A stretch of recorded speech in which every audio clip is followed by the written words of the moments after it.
Салом YouTube. Чхеле ки ба шумо ваъда карда будем, дарсҳоро дар бораи электроника оғоз мекунем. Инак дарси якум дар бораи параметрҳои асоситарини электроника, яъне шиддат, қувваи ҷараён, муқовимат ва тавоноӣ ки бедонистани инҳо электрончики оянда тамоман кор карда наметавонанд. Барои ҳамин мо хостем ки мухтасар дар бораи ҳар кадоми параметрҳо бо шумо суҳбат намоем. Якум шиддат, яъне напряжение чист? Кадом намуди шиддат мавҷуд аст ва шиддат аз куҷо то ба хонаи мо омада мерасад? Шиддат ин фишор аз манбаи барқии занҷири электрикиест ки имкон медиҳад ки электронҳои заряднок, яъне ҷараён тавассути занҷири ноқил ҳаракат карда ба онҳо иҷрои корҳои муфидро таъмин кунанд. Метавонем мисол оварда, яъне равшанӣ намудани лампаи равшанидиҳанда. Шиддатҳо асосан ду намуд мешаванд: шиддати тағйирёбанда ва шиддати доимӣ. Ба шиддати тағйирёбанда бисёртар шиддатҳои дохил мешаванд ки яъне аз генераторҳо ҳосил мешаванд ва аз нерӯгоҳҳои барқӣ ки мову шумо медонем то ба хонаҳоямон омада мерасанд. Ба шиддати доимӣ бошад, аз манбаъҳои ҷараён, яъне блокпитаниyaҳо ва батареяҳо ҳосил мешавад. Баъзе вақти дигар генераторҳо ва панелҳои офтобӣ низ метавонанд шиддати доимиро ҳосил намоянд. Дуюм метавонем гуфта ки яъне қувваи ҷараён. Қувваи ҷараён суръате мебошад ки электронҳо аз як нуқтаи муайяни занҷири барқӣ пӯшида мегузаранд.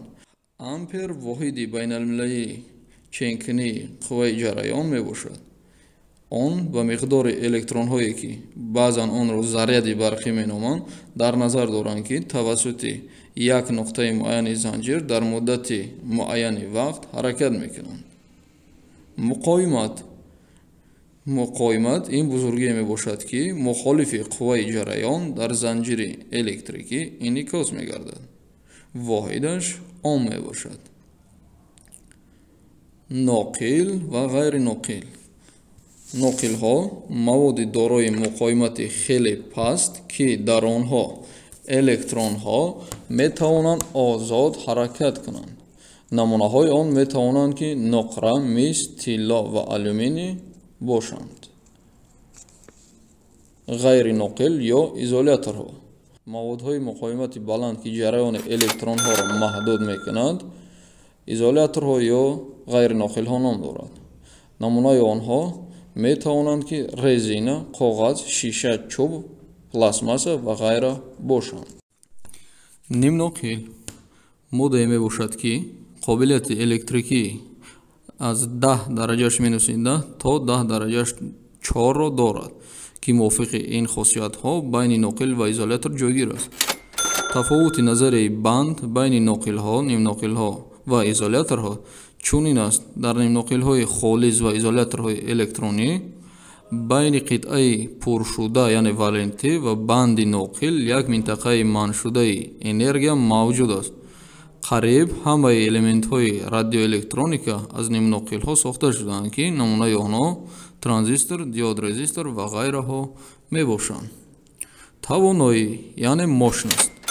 Тавоноӣ ин бузургии физикии скалярӣ мебошад ки суръати фаврии интиқоли энергияро аз як системаи физикӣ ба системаи дигар дар раванди истифодаи он тавсиф мекунад ва дар маҷмӯъ тавассути таносуби энергияи интиқолшуда ба вақти интиқол муайян карда мешавад.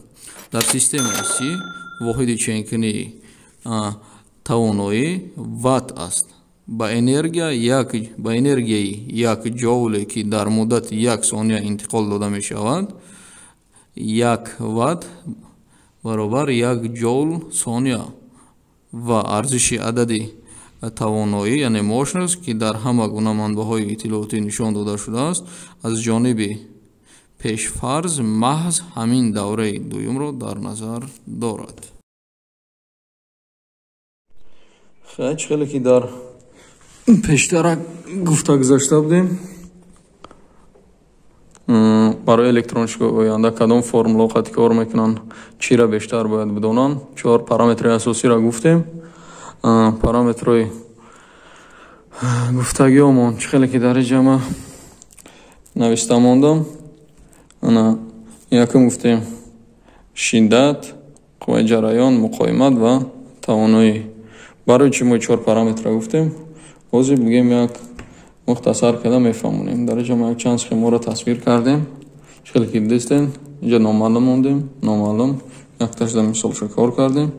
اینجا یک مثال دیگه آوردیم که موتور چی که بگیم двигатель موندگی است. برای کدام حالت چی گفتیم؟ امپر پیدا می شود.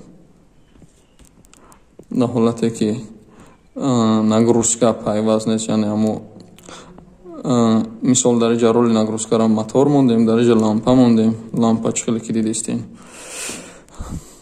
برای امپر پیدا شدنش می آموزیم. امپر چی است، کی پیدا می شود، چخیلی چین کرده می شود، چخیلی حساب کرده می شود و چی می ماند.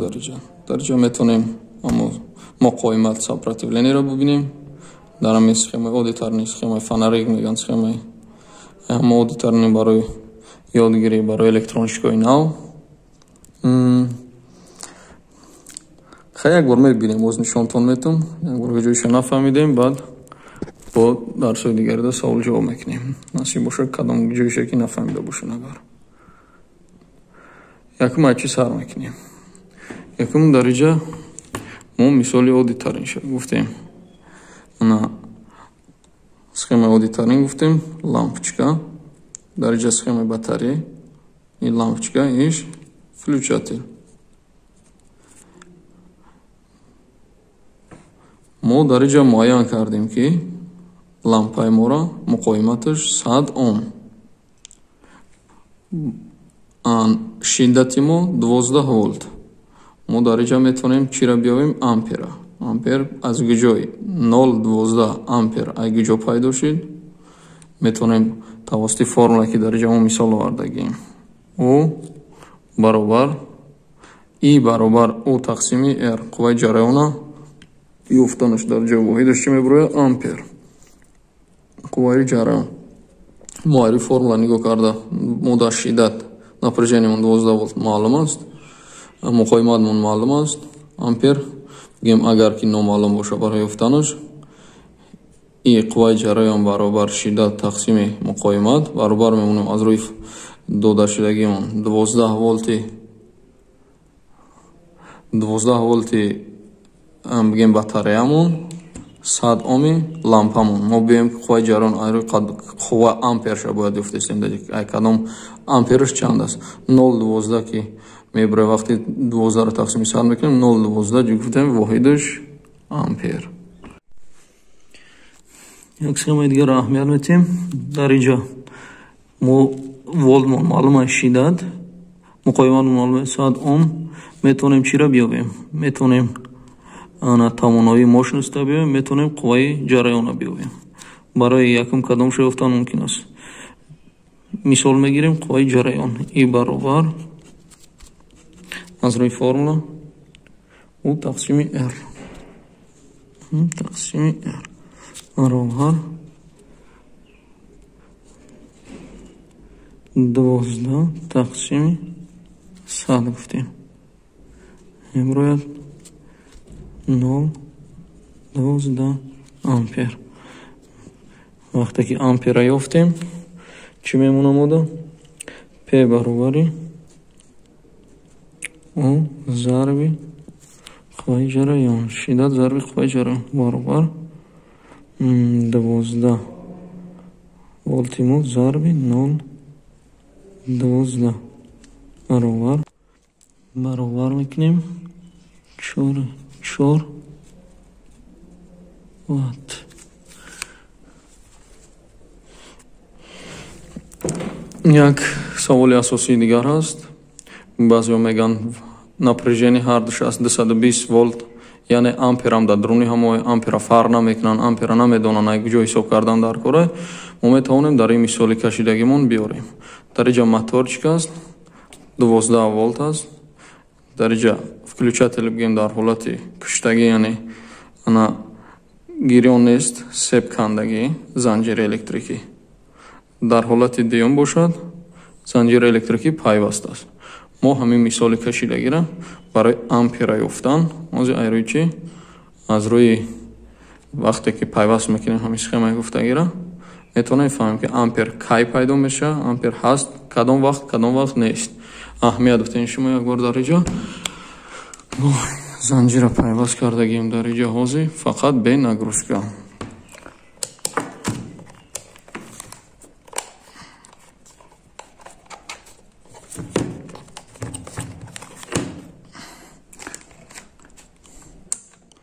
гирён мекунем чилки дида истодаед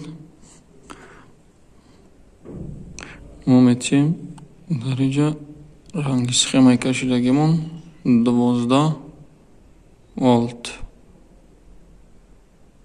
12 додем 12 волти мо омад дар танаи схема ҳаст тестер мондагиай 12 волт ҳаст инҷам 12 ампери мо чи 0 да истодаги аст.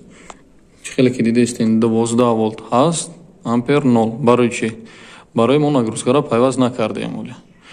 барои роли нагрузкара мо чӣ мондагем дар инҷа моторчик ҷа хеле ки моторчика кашидем ҳозир параметрашам мебинем метавонем айрӯи формула ҳисоб кунем. 12 волт ҳаст ампер 0 нигоҳ бикунед диққат кунед ампер баробар 0 12 волт ҳаст дар аналоги дар цифровойшон барои касе ки аналогида бовар намекунад. аҳамият дем вақте ки мо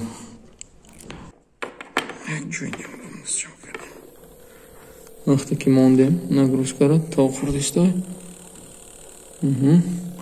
шумо ампера нигоҳ кунед.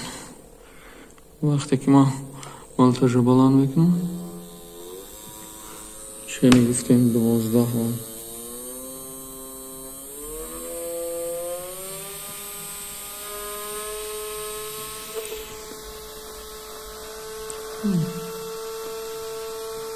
دوازده 11 ампера бибинем пайдо шид ампер чанд аст 0 1 2 3 3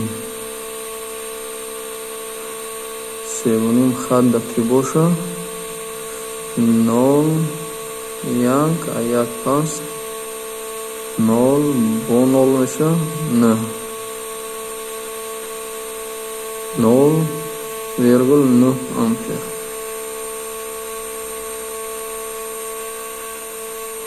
Не 0 бо 0 ҷа худаш 1 ампер ишкалаемо 0 бо 0 меша баъд не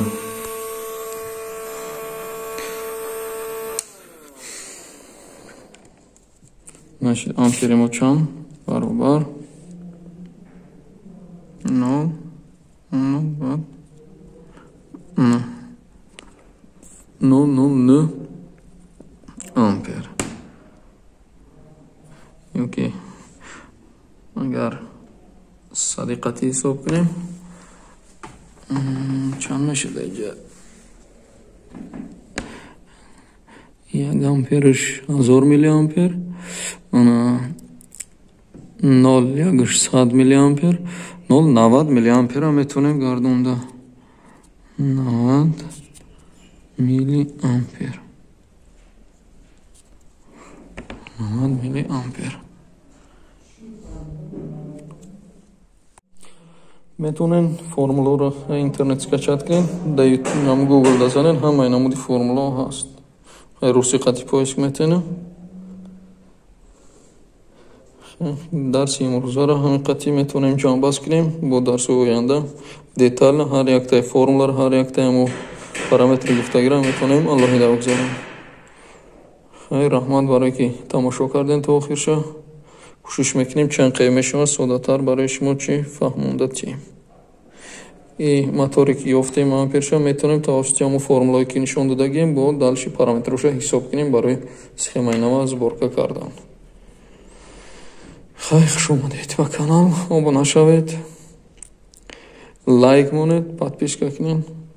ташаккур барои дастгириятон.